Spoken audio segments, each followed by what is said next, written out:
স্বাধীনতার বয়স ৫৩ বছর চলছে। যেই আশা,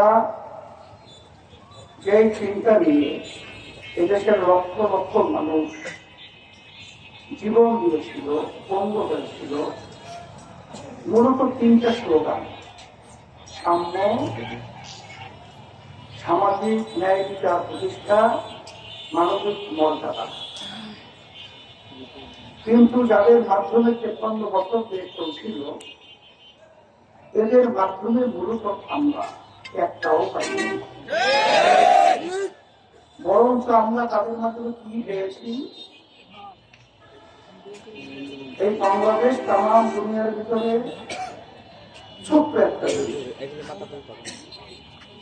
এদের পরিচালনায় এই দেশকে এক বর্ণায় দুই বর্ণ, ৫ ভাগ তামাম দুনিয়ার মধ্যে চোরের দিক থেকে কাজ করেছে। আমরা কি পেয়েছি?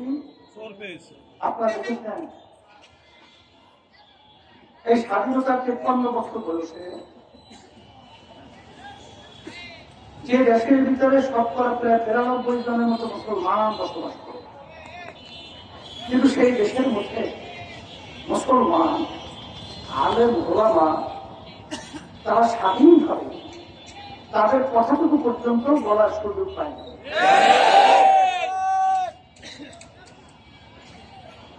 ইসলামী আন্দোলন বাংলাদেশ, আপনারা জানেন, এমন এক নীতি আদর্শ আমরা লালন করছি,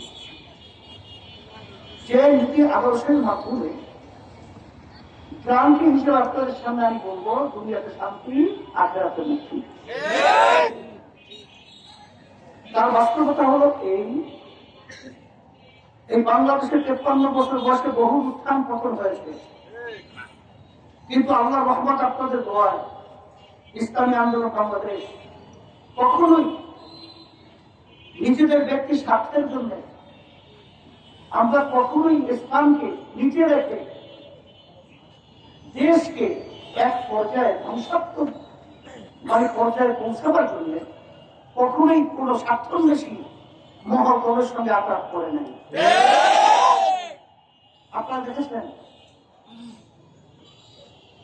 যে বাংলাদেশের মধ্যে ৯৩ জনের মধ্যে মুসলমান বসবাস করে,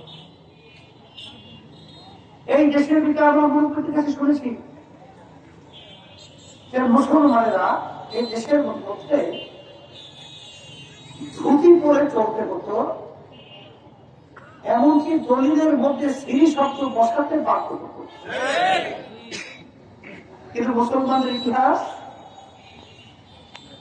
যে দেশের ভিতরে ইসলামী নিয়ম নীতি আদর্শ বাস্তবায়ন ছিল, অন্য দেশ থেকে বিজাতিরা সে দেশের ভিতরে বসবাস করে। ইসলাম এমন এক নীতি আদর্শ, নিজেদের জান মালের নিরাপত্তা যেভাবে ইসলাম গুরুত্ব দেয়, বিজাতিদেরও জান মাল এবং ইজ্জতের নিরাপত্তার গুরুত্ব সেভাবে ইসলাম দেয়। তার বাস্তবতা হল, স্বাধীনতার যুদ্ধ যখন ভারত সহ আমাদের বাংলাদেশের মধ্যে আমরা শুনেছি, তখন হিন্দুরা আশ্রয় স্থল হিসেবে আমাদের বাড়িতে, আমাদের মাদ্রাসায় একটা আশ্রয় নিয়েছে, এবং আমাদের মুরব্বী, আমার দাদা সহ তাদেরকে খাওয়া দাওয়া সহ বিভিন্ন পর্যায়ে তাদেরকে সহযোগিতা করে। তার বাস্তবতা একটু তরফে দেখবেন যে আমি যখন ২০০৩ সালে চেয়ারম্যান হিসেবে প্রার্থী হয়েছিলাম, তখন হিন্দুদেরকে ভুল বোঝানো হয়েছিল যে আমি যদি চেয়ারম্যান হই তাহলে তাদের মন্দির একটি ভাইয়ে খালে ফেলাই যাবে।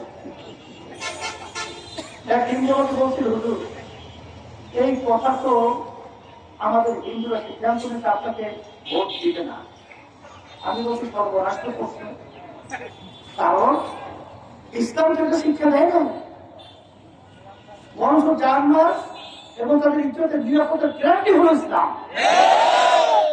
যাই হোক, ওই নির্বাচনে হিন্দুরা আমাকে তেমন ভোট দেয় নাই, কিন্তু আমি তো চেয়ারম্যান হয়ে গেছিলাম। হওয়ার পরে এখন আপনারা খবর নিয়ে দেখবেন যে এখন হিন্দুরা সকল একাত্রিত হয়ে ঝাঁকে ঝাঁকে ইসলামী আন্দোলনের পক্ষে তারা সমর্থন দেয়, এবং তারা বলে এখন আমরা ঘরে ঘর করে ঘুমাবার সুযোগ পেয়েছে। আপনারা দেখেছেন 5ই আগস্ট যখন দেশ আমার দ্বিতীয়বার স্বাধীন হোক, ব্যাখ্যা আমি দেবো না, আমাদের কাকুল সাহেব অনেক আলোচনা সুন্দর হয়েছে, সব আপনারা বুঝেছেন। তখন একটা শ্রেণী এখনো মায়ের কান্না বন্ধ হয় নাই, এখনো শহীদদের মতো শুকায় নাই। ওই সময় একজনের স্বার্থন্বেষী মহল তারা চাঁদাবাজি, চাঁদাবাজি, টেন্ডারবাজিতে লিপ্ত হয়েছে। আর তখন ইসলামী আন্দোলন বাংলাদেশ সহ সহযোগী সংগঠনগুলো তখন তারা বিজেপিদের মন্দির, তাদের জানমাল, ইজ্জতের নিরাপত্তার দায়িত্ব পালন করেছে। আমাদের বাংলাদেশ কি আসলে ভারতের আনন্দবাজার পত্রিকা, সেখানে আমাদের ওই যে কোটি বড়া 24 সংবাদ সেখানে কি প্রচারিত হয় নাই, এবং ইসলামী আন্দোলন বলা হয় নাই। শাহবাগে যখন হিন্দু একাত্রিত হয়েছিল